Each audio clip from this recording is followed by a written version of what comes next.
தரம் தாழ்ந்த விமர்சனங்கள்லாம் கூட சட்டசபையில் பாத்ரூம் அப்படின்னு பேசக்கூடிய அளவுக்கு சட்டசபையினுடைய நிலை மாறிவிட்டது. எப்படி பார்க்குறீங்க? அறிவார்ந்தவர்கள் இருந்தக்கூடிய அவையில் அரைவேக்காடு அரசியல்வாதியெல்லாம் உள்ளே போனதனோட விளைவு தொடர்ந்து இப்படி தான் இருக்கும். இது ஒன்றும் ஆச்சரியப்படுறதுக்குலாம் வேலை இல்லை. இதில் ஒன்றும் அதிசயம்லாம் நடக்கலை. இது நாங்கள் எதிர்பார்த்தது தான். இவங்களோட கட்டி பிடிச்சிட்டு உருள வேண்டியதான். ஏன்னா அவங்களே கட்டி பிடிக்கிற கம்பெனி தான். சபையிலையும் கட்டி பிடிக்கிற சண்டை தான் நடக்கும். அதில் ஒன்றும் மாற்றமே இல்லையே. உள்ளே எல்லாம் என்ன பேசுகிறாங்கன்னு உங்களுக்கு தெரியும். என்ன பேசுகிறாங்களோ அதுக்கு தகுந்த பதில் தான் கொடுக்கும். என்ன உள்ளே தேசிய தலைவர்களாக உட்காந்துருக்காங்க.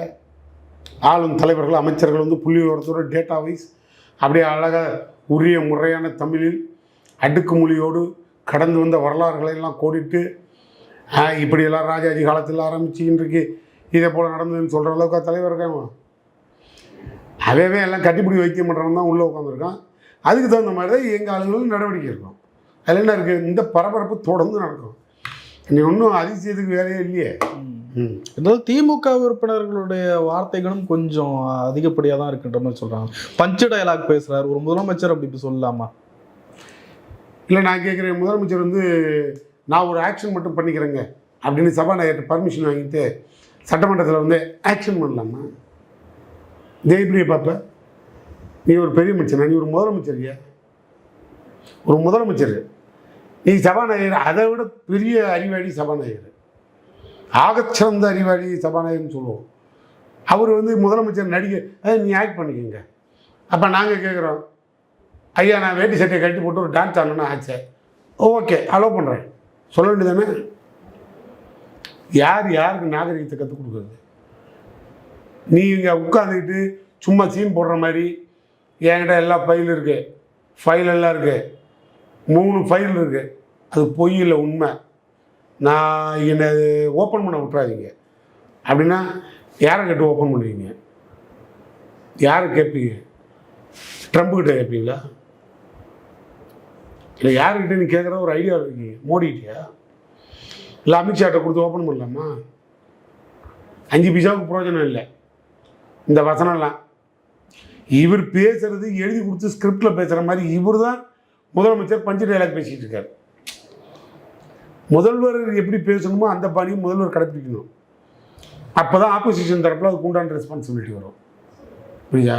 கேள்வி இவர் ஒரு அவையை நடத்துகிற அழகில் தான் ஆப்போசிஷனில் இருக்கிறவங்க தலை குனிஞ்சு போய் பேச வந்தவங்க கூட அந்த மரியாதை நிமித்தமாக மெயின்டைன் பண்ணுவான்.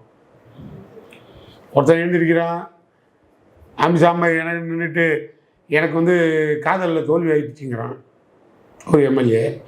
சபாநாயகர் அவை குறிப்பிலேருந்து நீக்காமல் பத்திரமா வச்சுருக்காரு.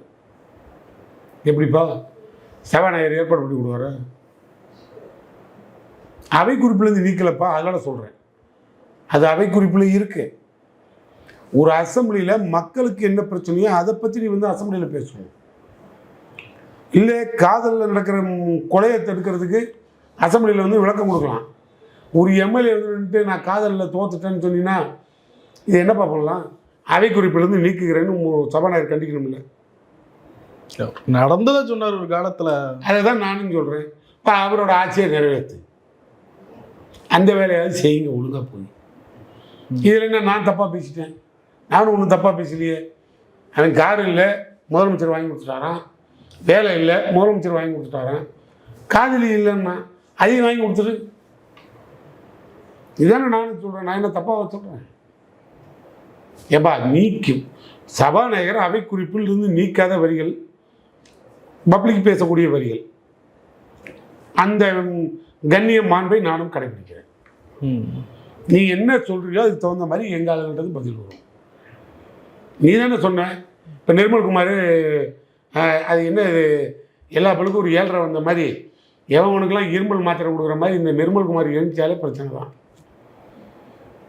அதை முன்னாள் அமைச்சர் நேரு கூட எழுதி சொன்னார், எப்பா நீ பேசும்போது கொஞ்சம் வம்புழுகிற மாதிரி பேசாதீங்கப்பா, கொஞ்சம் அட்ஜஸ்ட் பண்ணி போங்க. நிர்மல்குமார் எழுந்திரிச்சாலே ஏதாவது ஒன்று பண்ணி விட்டுறாருன்னு. இப்போ அதே மாதிரி தான் எழுந்திரிச்சு கரூர் கம்பெனிங்கிறார். கரூர் அவர் கோயம்புத்தூர் எம்எல்ஏ செந்தில் பாலாஜி. ஒரு அமைச்சருக்கு எதிர்கட்சியில் இருக்க எம்எல்ஏ எந்த தொகுதியில் இருக்காருன்னு கூட எம்எல்ஏனோட தெரியாமல் நீ எழுந்து நின்றுட்டு கரூர் கம்பெனின்னு சொன்னீங்கன்னா அப்போ அவர் என்ன பதில் சொல்லுவார்? உன்னை காவி கம்பெனின்னு தான் சொல்லுவார். நீ கரூர் கம்பெனின்னா அவர் காவி கம்பெனின்னு சங்கி உடனே நீ அப்புறம் காவினா சங்கின்னு அந்த ரெண்டும் ஒன்று தானே. உடனே நீ பாத்ரூமில் 3 மணி நேரம் தானே. இப்போ நீ பாத்ரூமில் போகாமல் பெட்ரூமில் போவிய.